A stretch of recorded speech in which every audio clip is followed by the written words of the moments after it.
नमस्कार, आप देख रहे हैं लाइव सिटीज़। मैं हूं आपके साथ सौरभ राज। हाल ही में मोकामा और गोपालगंज में उपचुनाव हुए हैं। मोकामा में आरजेडी को जीत मिली और गोपालगंज में बीजेपी।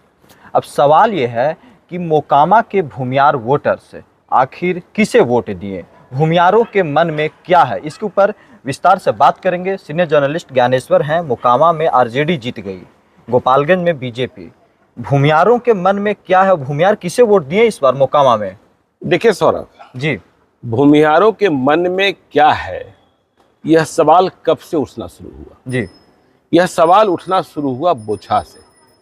यह सवाल उठना शुरू हुआ विधानसभा चुनाव के वक्त से। और यह सवाल उठना शुरू हुआ तब से जब से तेजस्वी यादव ने यह बात कही कि हम आरजेडी को A to Z की पार्टी बनाना चाहते हैं। यह सवाल उठना शुरू हुआ तब से जब बिहार विधान परिषद के चुनाव में तेजस्वी यादव ने 3 भूमिहारों को टिकट दिया और तीनों जीतकर आए। ठीक है ना? तो देखिए, आपने सवाल किया कि मोकामा और गोपालगंज में भूमिहारों का मन क्या दिखा।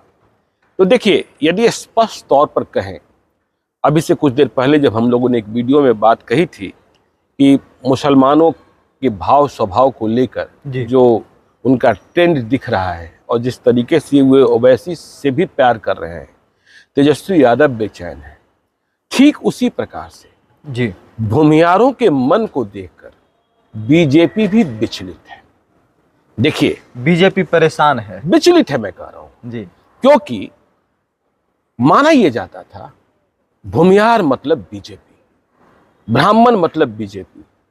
ब्राह्मण तो अब भी दिख रहे हैं जी, क्योंकि देखिए, जब महागठबंधन की सरकार बनी तो किसी ब्राह्मण को बिहार कैबिनेट में शामिल नहीं किया गया। इसका गुस्सा है ब्राह्मणों में। लेकिन भूमिहारों के मामले में आप मोकामा की बात कर लें। देखिए, मोकामा में बीजेपी ने क्या नहीं कोशिश की। बीजेपी ने 47 के खिलाफ 47 लड़ाया। बीजेपी कहां से उम्मीदवार लेकर आई? बीजेपी उम्मीदवार लेकर आई बाहर से, क्योंकि उनके भीतर अनंत सिंह से लड़ने वाला कोई नहीं था। कोई नहीं। देखिए, मोकामा का चुनाव अनंत सिंह का चुनाव था, इसलिए अनंत सिंह के मुकाबले ललन सिंह मोकामा वाले को खड़ा किया गया, क्योंकि ये ही 2 चुनाव आपस में लड़ पाते हैं। और यदि मोकामा के चुनावी इतिहास को आप देखेंगे तो जब भी ये दोनों लड़े हैं तो चुनाव बहुत कांटे का हुआ है। लेकिन आप बात कर रहे थे भूमिहारों के मन की बात। देखिए, बीजेपी को मोकामा में और मोकामा के नतीजे ने यह बता दिया कि भूमिहार अब सिर्फ उसके नहीं है, अब बीजेपी के नहीं है। हाँ, अब भूमिहार अब सिर्फ उसके नहीं। अनंत सिंह के खिलाफ बीजेपी के उम्मीदवार भी तो भूमिहार ही थे, ललन सिंह मोकामा वाले। और जब चुनाव खत्म हुआ था तो कहा यह जा रहा था कि ठीक है, भूमिहार के मतों का डिवीजन हुआ है, लेकिन भूमिहार का अधिक मत बीजेपी को मिल गया।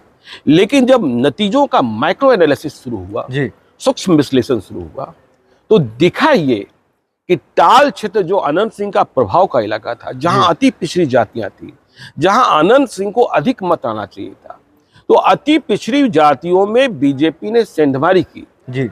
लेकिन वो मोकामा नगर परिषद का क्षेत्र, वो पंडारक का क्षेत्र, समझे, जो रोड का था, जहां भूमिहार तय हुए थे और कहा यह जा रहा था कि भूमिहार का मत बटेगा, तो संभव है कि यह दिखे कि 60% ललन सिंह मोकामा वाले के साथ और 40% अनंत सिंह के साथ। कुछ लोग 70-30 की भी बात कर रहे हैं।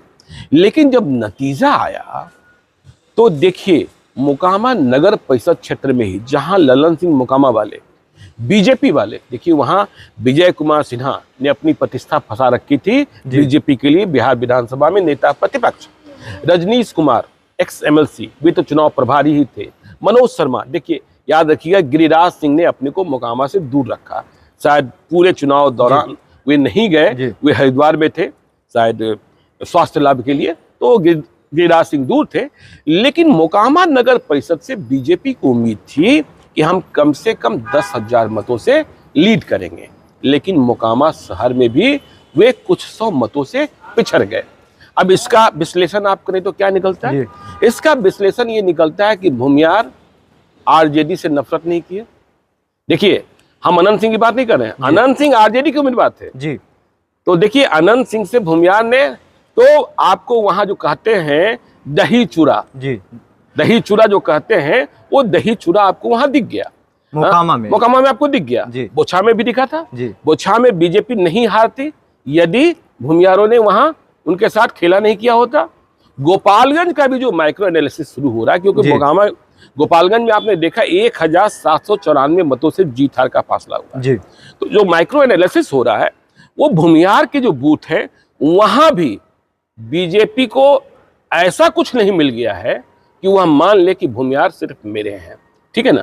तो भूमियारों को लेकर लेकिन अब देखने की क्या बात होगी कि जिस तरीके से तेजस्वी यादव कह रहे हैं, उन्होंने बिहार विधान परिषद में टिकट दिया, यह भी सही है कि अनंत सिंह को टिकट दिया, अनंत सिंह की पत्नी को जी।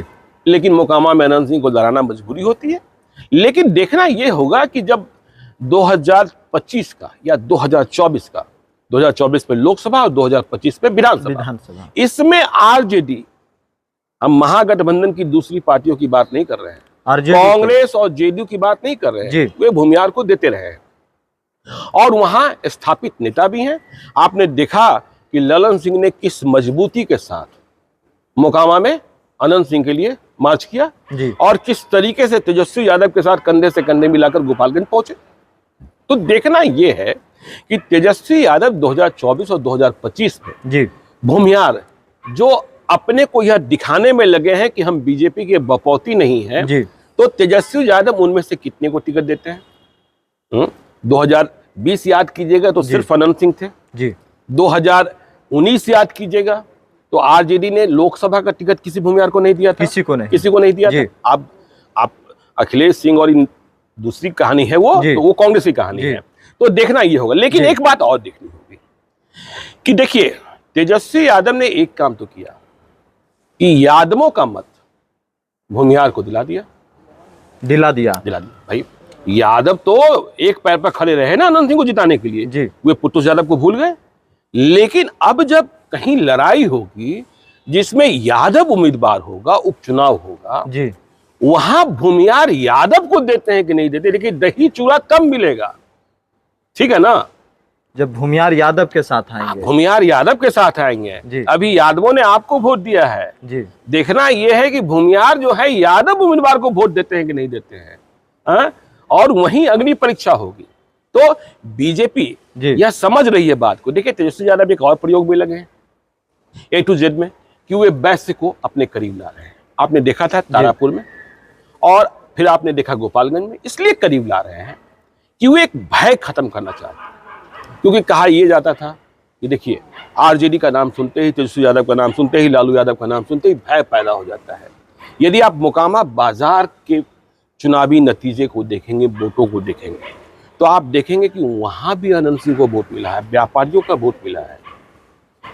और इस बात को समझिए कि वहां ललन सिंह मोकामा वाले उम्मीदवार नहीं होते और सूरजभान सिंह ने पहलवानी नहीं की होती तो बीजेपी चाहे जितनी बड़ी पार्टी थी वहां स्थिति बहुत खराब होती। इसलिए मोकामा के नतीजे को, मोकामा के वोट को बीजेपी को अपना वोट नहीं मानना चाहिए। ठीक है, उनका भी वोट है, लेकिन उनका ही वोट है, ये नहीं मानना चाहिए। तो भूमियारों के मन को समझने का प्रयास तो करना होगा बीजेपी को कि कहां नाराजगी है और कहां गलती हुई है, जिस कारण से ये सारी स्थिति परिस्थिति पैदा हो। चलिए, तो मोकामा के परिणाम से तय है कि भूमियार आरजेडी की ओर झुके हुए हैं और इसी का नहीं, झुके हुए नहीं जी, मतलब वो अब यह नहीं है कि उनसे नफरत कर रहे हैं, नफरत नहीं कर रहे हैं आरजेडी से भूमियार लोग। अभी तक यूट्यूब पे लाइव सिटीज को सब्सक्राइब नहीं किए तो सब्सक्राइब कर लीजिएगा, फेसबुक पे भी लाइव कीजिए और ट्विटर पे भी हमें फॉलो कीजिए। धन्यवाद।